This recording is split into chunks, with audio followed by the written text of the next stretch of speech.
का जो रैली था उसमें मोदी जी खुद भाषण में बोले थे कि अगर हमारी सरकार बनती है तो 1 महीना के अंदर हम विशेष राज्य का दर्जा दे देंगे। क्या वो जुमला था? नहीं, जुमला नहीं था। देखिए, विशेष राज्य के दर्जा के बराबर ही इस बार जो बिहार को है, बिहार को अगर आप देखिएगा आज तक कभी इस तरीके का आपको किसी भी आम बजट में किसी राज्य का नाम लेके या किसी राज्य को इस तरीके का जो पैकेज दिया गया है और जो बिहार सरकार की जो ये थी कि हमें ये चाहिए, इतना बजट चाहिए, उसके अराउंड हमको बजट मिला है। और आपने नीतीश कुमार का भी देखा होगा कि वो भी इस बजट से काफ़ी खुश हैं, बिहार के लोग भी काफ़ी खुश हैं हर चीज़ को देखे। आप देखिए गया में भी अगर जो लोग रोज़गार की बात करते हैं, गया में इंडस्ट्रियलाइजेशन को लेके भी बात की गई है कि गया में एक इंडस्ट्री सेक्टर भी बैठाया जाएगा। तो पर्यटन को लेके, इंडस्ट्री को लेके, रोज़गार को लेके, बाढ़ के क्षेत्र को लेके, बाढ़ में बिहार का काफ़ी पैसा नुकसान होता है। तो इस सब चीज़ों को लेके जो बिहार के को मायने में रख के जो बजट बनाया गया है,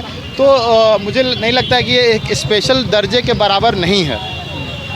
तो क्या लगता है कि बिहार नेपाल से सटा हुआ नहीं है, ये पहाड़ी इलाका बिहार में नहीं है? नहीं, बिहार इसको नहीं मिलना चाहिए। देखिए विशेष हाँ, क्राइटेरिया देखिए, एक क्राइटेरिया फुलफिल अगर ये होता है कि आप किसी इंटरनेशनल बाउंड्री से आप अगर हैं लगे हुए हैं, तो वो सही बात है कि बिहार नेपाल के बॉर्डर से, इंटरनेशनल बॉर्डर से लगा हुआ है। लेकिन अगर आप और भी पैरामीटर्स देखिएगा, किसी एक पैरामीटर से जो भी विशेष राज्य के दर्जा जिन भी राज्यों को मिला हुआ है उनमें काफ़ी सारे पैरामीटर्स हैं और बिहार ऑलमोस्ट मुझे लगता है 1 या 2 पैरामीटर्स पे ही होता है जिसमें विशेष राज्य के दर्जा का जो पैरामीटर है।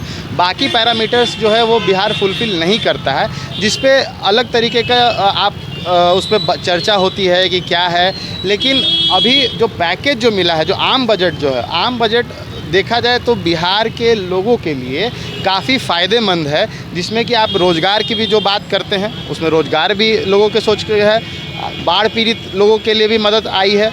साथ ही साथ आपको पर्यटन, अगर आप एक्सप्रेसवे आप बन रहा है तो एक्सप्रेसवे बनने से काफ़ी लोगों को, आपको बिहार में सबसे बड़ी इंडस्ट्री एक रियल एस्टेट की इंडस्ट्री है। बिहार में अगर एक्सप्रेसवे बन रहा है तो रियल एस्टेट की इंडस्ट्री बूम करेगी, रियल एस्टेट की इंडस्ट्री बूम करेगी, रोज़गार मिलेगा लोगों को। पर्यटन की अगर दूसरे स्टेट से आपको पटना टू पूर्णिया जो एक्सप्रेसवे बन रहा है, इससे आप समझिए कि इस कॉरिडोर में भी कितने लोगों को रोज़गार मिलेगा। एक्सप्रेसवे बनता है तो उसमें भी रोज़गार मिलता है। एक आखिरी ये सवाल है, ये चुनाव के टाइम में विशेष राज्य का दर्जा का जो जुमला रहता है वो बहुत ही ट्रेंडिंग में रहता है। क्या लगता है विधानसभा का जो आगामी विधानसभा का चुनाव है 2025 में फिर से ये विशेष राज्य का दर्जा उठेगा? देखिए, विपक्ष के लोग हैं वो विशेष राज्य के दर्जा को, मुझे लगता है कि वो पैरामीटर्स को पढ़ने नहीं आता है। एक्चुअली दिक्कत क्या है कि जो विपक्ष के लोग हैं ना, उनको नीतीश जी भी तो पढ़े लिखे हैं। नहीं, नीतीश जी के आज से कई सालों से वो जी नीतीश जी ने विशेष राज्य का दर्जा मांग किया है, पर नीतीश जी भी इस पैकेज से काफ़ी खुश हैं। उन्होंने भी अपनी खुशी जाहिर की है कि इस बार जो पैकेज मिला है, आज तक इस तरीके का बिहार को पैकेज नहीं मिला था। ये पैकेज बहुत ही सम्मानजनक पैकेज है जो बिहार को मिला है। और आप देखिएगा तो बाकी स्टेट जो है उनसे ऊपर आके पैकेज मिला है बिहार को। और जो लोग युवाओं की बात करते हैं, मेरा कहना है कि अगर आप युवाओं की बात करते हैं तो आप जो पार्टियां युवाओं की बात करती है, आप उस पार्टी के जो शीर्ष पे हैं, उस पार्टी के जो शीर्ष पे हैं, वो अपने से आगे ही किसी एक युवा को बढ़ने नहीं देते हैं। और आप बात करते हैं युवाओं की, लेकिन सरकार ने, केंद्र सरकार और राज्य सरकार ने मिलकर युवाओं के बारे में सोचा है। गया में इंडस्ट्री, एक्सप्रेसवे, रोड कॉरिडोर, ये सब बातें की हैं, तो इससे युवाओं को ही फ़ायदा मिलेगा। हिमांशु जी, बात होती है जब आप आते हैं नीतीश जी के साथ तो कहते हैं हमारी सुशासन की सरकार है। मैं इसको खारिज नहीं करता, लेकिन ये वो सुशासन की सरकार है। अभी आप सड़क पे हैं, देख सकते हैं जाम लगा है। एक आम आदमी की गाड़ी हो तो पुलिस उठाकर ले जाती है और मजबूर करती है एक बड़ा चालान भरने को। आज भाजपा कार्यालय के सामने ये लाइन से गाड़ी लगी है दोनों साइड। क्या ये सुशासन की सरकार और ये प्रशासन इस गाड़ी को उठा नहीं सकती थी? नहीं, देखिए, जैसे कि यहाँ पे प्रशासन, अगर आप देखिएगा तो प्रशासन यहाँ पे पूरी तरीके से तैनात है। ये जो रोड है, यहाँ पे सारे जो पार्टियाँ, बिहार की बड़ी पार्टियाँ हैं, जैसे राजद हो गया, जदयू हो गया, और आपको भाजपा कार्यालय यहाँ इसी रोड में है, जिस वजह से, और अभी विधानसभा का सत्र भी चल रहा है, तो जिस वजह से यहाँ पर जो ट्रैफिक है वो लाजमी सी बात है कि ट्रैफिक बढ़ेगा। लेकिन उसको संभालने के लिए प्रतिबंधित एरिया भी तो है, इस सबको ध्यान देना चाहिए ना। ये प्रतिबंधित एरिया है, लेकिन जो आप पीछे देखिएगा कि आपको ट्रैफिक पुलिस भी दिखेंगे जो इसको मैनेज कर रहे हैं। तो सुशासन की सरकार है यहाँ पे। जहाँ भी अगर कहीं क्राइम हो रहा है, अभी भी वहीं का वहीं है। एक आम आदमी आपकी गाड़ी अगर खड़ी हो तो आपकी ट्रैफिक पुलिस तुरंत ट्रेन मंगाकर उठाकर ले जाती है और मजबूर करती है एक बड़ा चालान भरने को। देखिए, एक आम आदमी और एक जो आपको जनता का प्रतिनिधि होता है, दोनों में थोड़ा तो फ़र्क होता है। और इसमें कोई ये वाली बात नहीं है, क्योंकि ये रोड जो है उन लोगों को आवंटित है, कार्यालय दिया गया है, तो इस तरह का हुजूम लगता ही है पार्टी कार्यालय के अगल बगल। आप अगर बिहार की ही बात ना करें, आप दिल्ली भी चले जाइएगा तो जहाँ पे पार्टी कार्यालय है वहाँ पे इस तरीके की भीड़ लगती है, क्योंकि जनता अपने जनप्रतिनिधि से मिलने के लिए यहीं पे आते हैं, पार्टी कार्यालय में ही आते हैं कि हम अपने जनप्रतिनिधि से कैसे मिलें। तो आप लाजमी सी बात है कि जनता को अपने जनप्रतिनिधि से मिलने से आप रोक नहीं सकते। लेकिन अगर आप पीछे देखिएगा तो पीछे पुलिस फोर्स इस भीड़ को मैनेज करने में लगी हुई है, और बिहार पुलिस और बिहार ट्रैफिक पुलिस को काफ़ी सराहना देनी पड़ेगी कि वो बहुत अच्छे तरीके से इन सब चीज़ों को मैनेज करती है। इनका सवाल ये कहना था कि ये सारे नियम कानून आम लोगों के लिए है, नहीं, आप अगर देखेंगे तो अगर आप गाड़ी आपको एम परिवहन पे मिल जाएगा, चालान सबको कटता है, सबकी कटती है। और चालान आजकल तो आप देखेंगे कि बिहार सुशासन में आप देखिए कैमरा लगा हुआ है, पर जंगल राज में कभी कैमरा नहीं लगा हुआ था।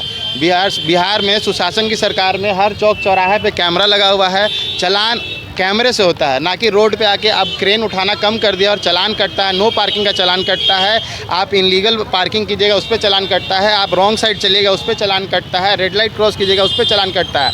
और जब वो चालान कटता है तो जो नंबर होता है उसमें कभी भी जो होता है वहाँ कैमरे में कोई वीआईपी और कुछ नंबर नहीं है, वो सिर्फ नंबर पे चालान कटता है। एक काउंटर सवाल मेरा क्या है कि चालान काटने के लिए कैमरा तो काम करती है, लेकिन ये अगर यहीं पे किसी को गोली मार दिया जाए तो उस समय कैमरा काम नहीं करती है। नहीं, ऐसा बात नहीं है। कई सारे केसेस ऐसे हुए हैं बिहार में जिसपे कि इन कैमरों की वजह से कहीं और बिहार पुलिस और बिहार ट्रैफिक पुलिस को काफ़ी सराहना देनी पड़ेगी कि वो बहुत अच्छे तरीके से इन सब चीज़ों को मैनेज करती है। इनका सवाल ये कहना था कि ये सारे नियम कानून आम लोगों के लिए है, नहीं, आप अगर देखेंगे तो अगर आप गाड़ी आपको एम परिवहन पे मिल जाएगा, चालान सबको कटता है, सबकी कटती है। और चालान आजकल तो आप देखेंगे कि बिहार सुशासन में आप देखिए कैमरा लगा हुआ है, पर जंगल राज में कभी कैमरा नहीं लगा हुआ था।